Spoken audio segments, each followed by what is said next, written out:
In this video, we are going to learn about femoral triangle. Femoral triangle is a triangular depression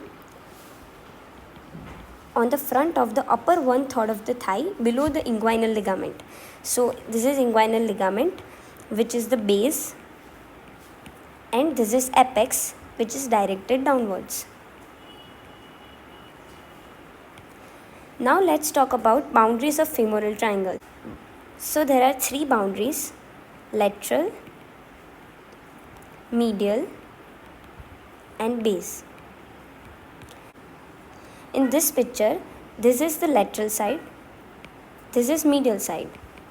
So laterally, there will be medial border of sartorius muscle,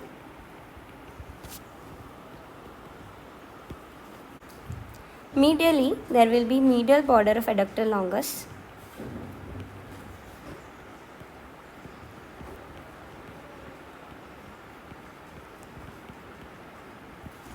and base will be formed by inguinal ligament.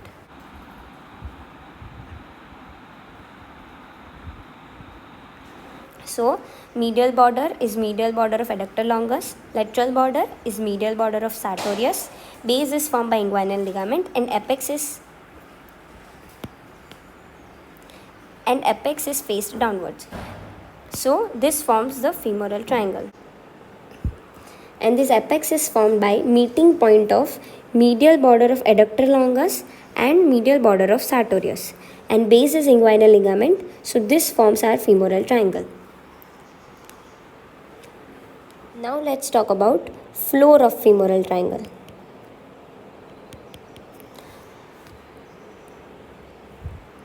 So floor of femoral triangle is muscular and it is formed by four major muscles. So which are these four major muscles? This is lateral side of this diagram and this is medial side. So as we go from lateral to medial, four muscles are: first is iliacus. This is iliacus muscle. On the lateral side, on the most lateral side, first muscle is iliacus muscle. Second is tendon of psoas major muscle. Tendon of psoas major muscle.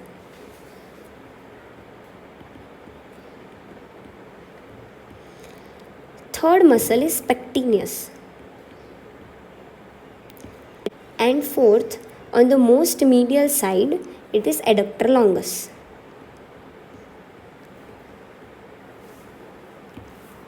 So these are the four muscles which form the floor of the femoral triangle. So on the most lateral side there is iliacus, then there is psoas major tendon, then there is pectineus, and on the most medial side there is adductor longus. So now we have talked about boundaries, apex and floor and how they are formed. Now let's talk about roof of femoral triangle. Roof is formed by fascia lata, which has the saphenous opening.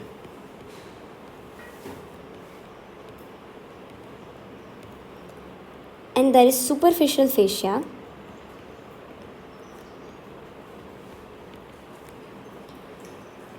which contains superficial branch of femoral artery and accompanying veins, upper part of great saphenous vein,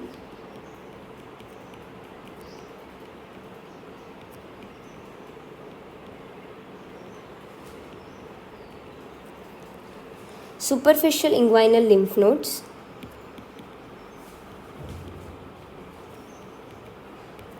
femoral branch of genitofemoral nerve,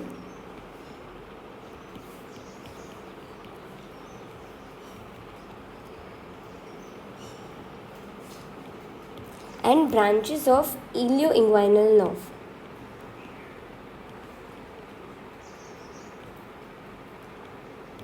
So roof is formed by fascia lata and superficial fascia. Fascia lata has saphenous opening. Fascia lata has saphenous opening, and superficial fascia which contains superficial branch of femoral artery and veins.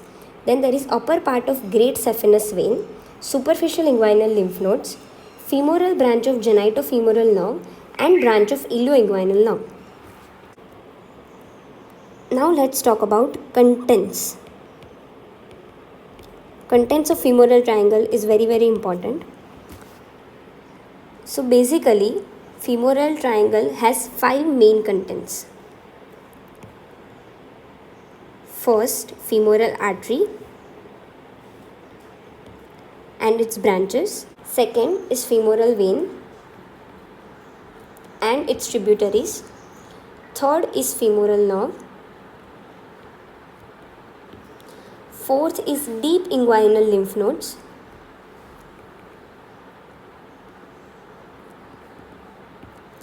Fifth is lateral cutaneous nerve of thigh. Lateral cutaneous nerve of thigh.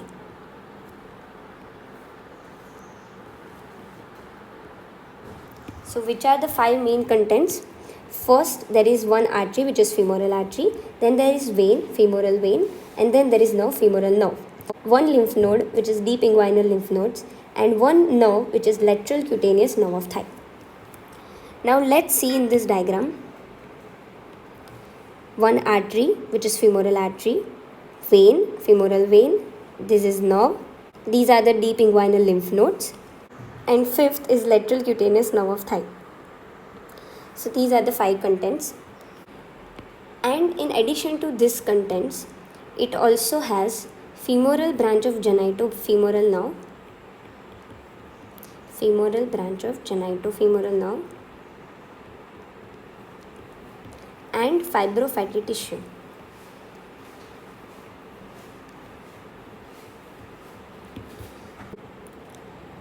Now let's understand how femoral artery and femoral vein are located in the femoral triangle. Femoral artery traverses the femoral triangle from midpoint of the base to the apex. The artery passes downwards and medially. Femoral artery passes downwards and medially. Because of this, at the base of the triangle, femoral artery, at the base of the triangle, this is the base of the triangle, artery is situated laterally to the femoral vein. So at the base of the triangle, femoral artery is lateral to femoral vein. And at the apex of the triangle, it lies anterior to the vein. At the apex of the triangle, as you can see here, it lies anterior to the vein. So, from the base to apex, femoral artery goes downwards and medially. At the base, it is lateral to femoral vein, and at the apex, it is anterior to femoral vein. Now from this diagram, let's understand the branches of femoral artery.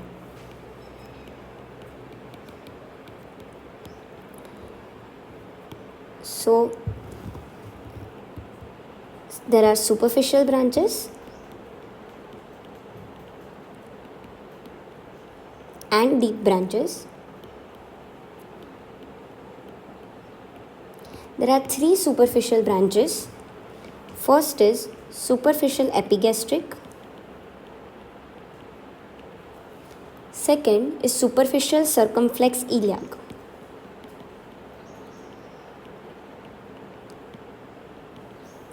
And third is superficial external pudendal.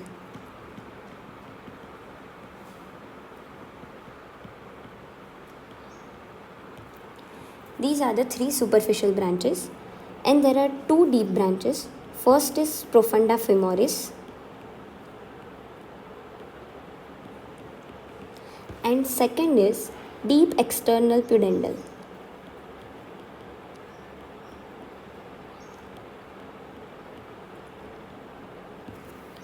So, superficial branches are superficial epigastric, superficial external pudendal, and superficial circumflex iliac. Two deep branches, profunda femoris and deep external pudendal. Profunda femoris is the largest branch of femoral artery.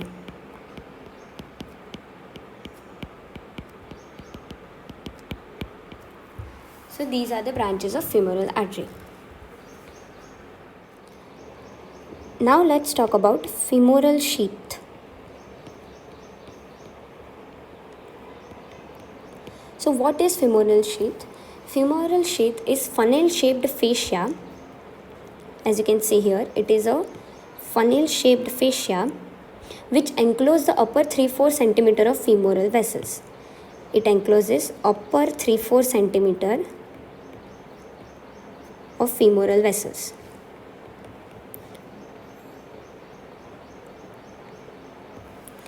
So this is femoral artery, femoral vein, and fascia enclosing upper 3-4 cm of artery and vein.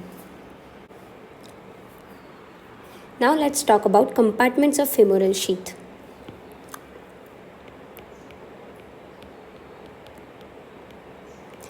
There are 3 compartments of femoral sheath. First is lateral compartment, second is intermediate, and third is medial compartment. In the lateral compartment, it contains femoral artery and femoral branch of genitofemoral nerve.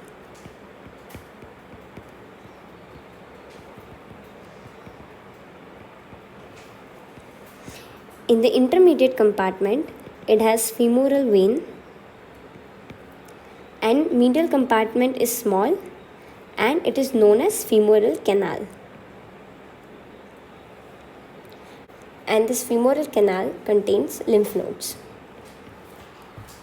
So there are 3 compartments: lateral compartment, intermediate compartment, and medial compartment. Lateral compartment is femoral artery and femoral branch of genitofemoral nerve. This is lateral septum, which separates lateral compartment from intermediate compartment, and this is medial septum, which separate intermediate compartment from medial compartment. Intermediate compartment contains femoral vein, and medial compartment, which is known as femoral canal, contains lymph nodes. Now let's talk about clinical anatomy. First is femoral hernia.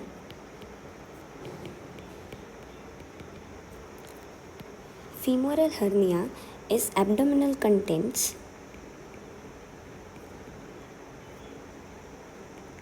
bulging out from abdominal wall.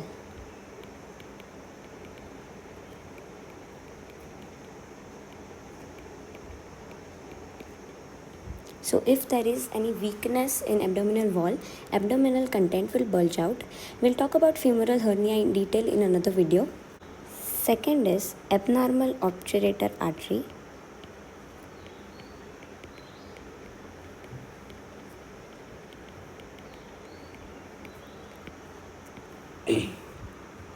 What happens in this? Normally, obturator artery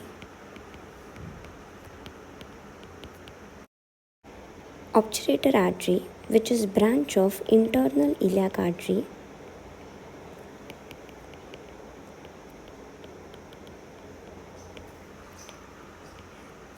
has pubic branch.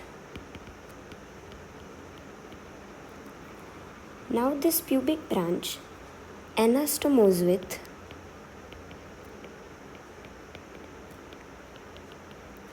pubic branch of inferior epigastric artery.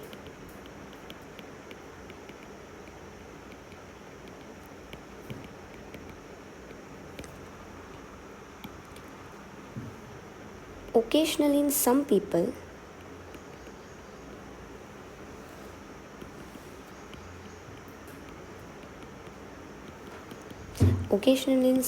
what happens that this anastomose appears large. So obturator artery will lie along femoral canal.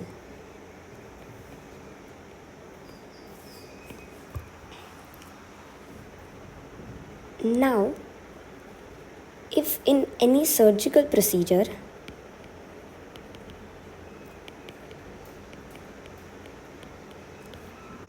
if an attempt is made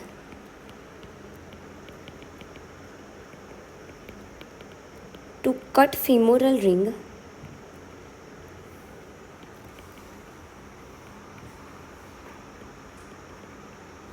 this abnormal obturator artery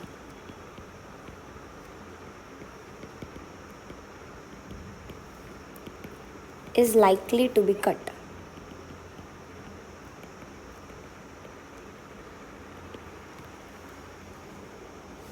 So let's just revise the abnormal obturator artery.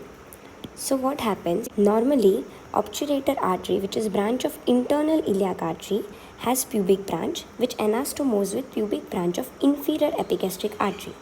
Now, occasionally in some people, this anastomose is large and obturator artery will lie along the femoral canal. Now, in any surgical procedure, if an attempt is made to cut this femoral ring, abnormal obturator artery is likely to be cut. Now, next point in clinical anatomy is meralgia paresthetica.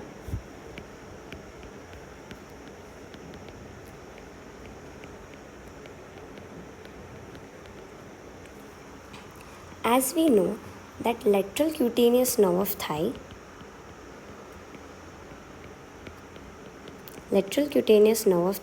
is one of the component of femoral triangle.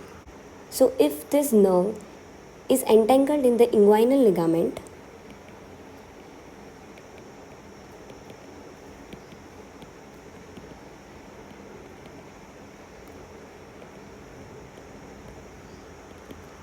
this leads to